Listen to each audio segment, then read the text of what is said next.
Just wanted to say a few words ahead of this video because these videos come off the back of a huge lot of Eaglemoss Star Trek ships that I picked up recently, and so I've put up all the duplicates on eBay for you to have a look at, and I'll include links around and about the place. So if you've got any sort of interest in getting hold of a few of these to have a look at them for yourself, you can do so for a while at least, because it looks like they're not going to go flying off the shelves.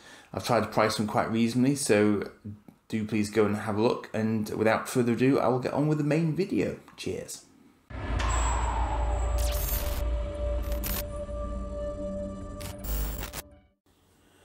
So this is quite an obscure one, even as Star Trek ships go.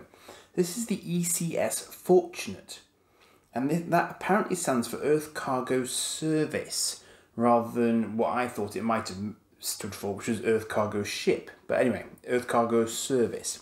So these ships were seen in Star Trek Enterprise, and the idea is that they are the bulk freighters of the sort of 22nd century. They are not fast in any way, shape or form. They can only do warp 1.8 in this particular version. This is a Y-class cargo ship. And what I do like about them is that they do exactly what they say on the tin. They just haul cargo. They've got no weapons to speak of. They've got a little bit of polarized hull plating, which is the early version of shields.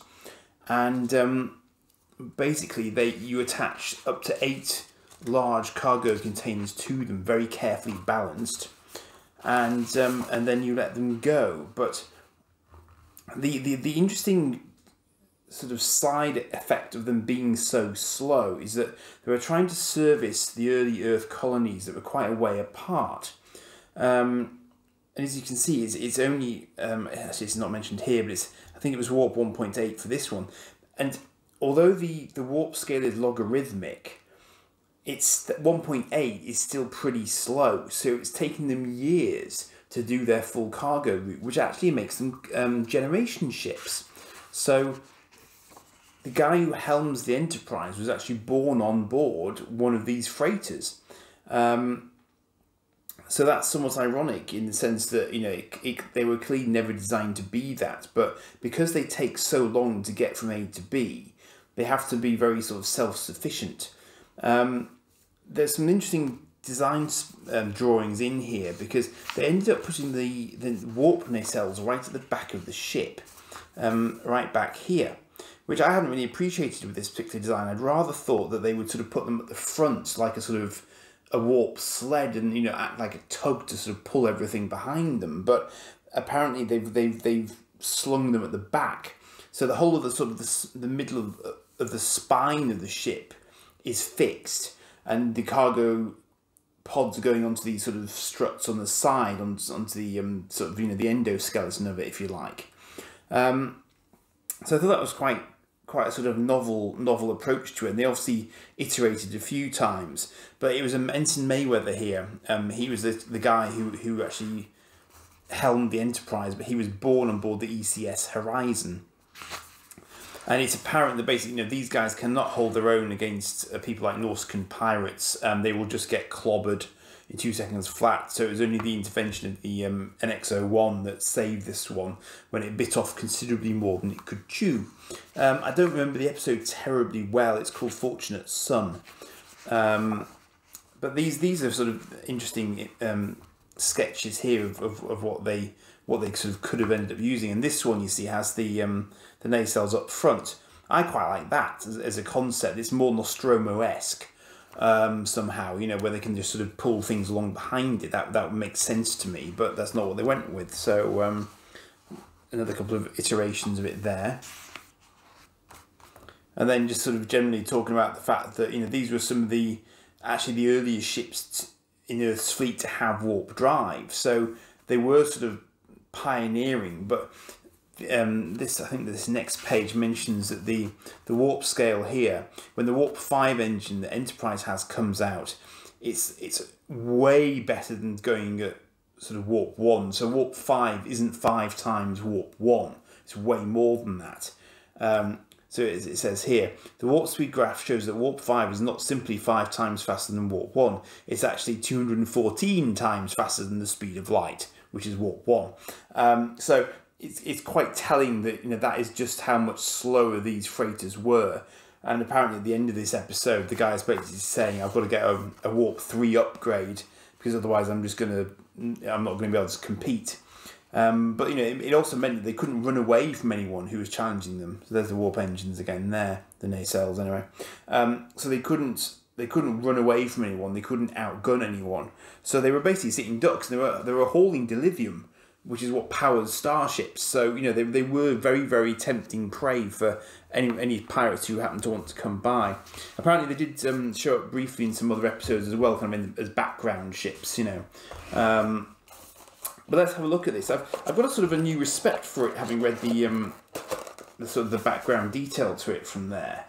I actually think they've put quite a lot of thought into that, and I like the idea that they're so slow that in the early days they are effectively generational. That nearly went for a Burton then.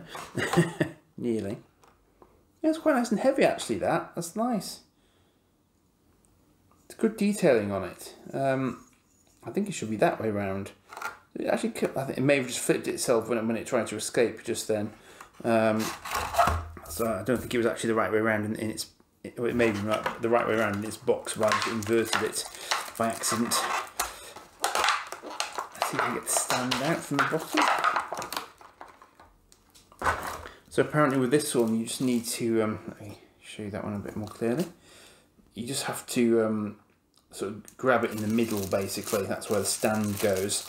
It's always fun and games when you don't have the magazines for these ships, because sometimes it's not at all obvious where the plastic grip is supposed to go on the ship. You could keep guessing until you're blue in the face, but I believe that it is supposed to pop in here, he says, confidently-ish.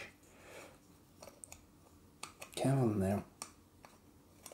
This is definitely what the picture showed. It was definitely supposed to be able to get in here. It might just be the time of night, but I'm definitely struggling. Maybe do it have to go in like? That's counterintuitive. I want it to go the way it's flying rather than not. Clearly, I should have blue peated this. And then here's one I did earlier on it. That's it. Got it. Note to self: don't try doing this last thing at night. It's a bad idea. There you go. So that's better. But I definitely quite. I mean, it's, as I say, it's very, very functional, but it does exactly what it says on the tin. So you can imagine that you'd have to get the mass distribution right, so you wouldn't try and sort of pull in one direction or another. It reminds me a little bit of the Expanse almost. The Expanse has ships like this in it, but of course they don't do faster than light. So it's all about weight distribution. I don't know if weight's the right term in space. I think it's just mass in space, isn't it, really? But clearly, this couldn't get out of its own way. Basically, that's the problem with them. So I'm kind of surprised they didn't run with escorts or some sort of ancillary ships to sort of to help it support itself. See the warp nacelles are there at the back, which I like as well. So it's been well thought through, and I guess this sort of spine element here is the constant. So that's always present, and then the cargo modules just sort of tag onto it. So yeah, clever idea, but maybe more smaller, faster freighters would have been a better idea, because clearly these things were sitting ducks for anyone who wanted to come and have a pop at them. But you live and learn, as they say. So that's it for this one. Still got a few auctions up if you want to have a look at the time of speaking, but I don't know whether everything will sell in the end. But I've done quite well for my first batch, so I'm hoping that'll continue. Okay, cheers for now.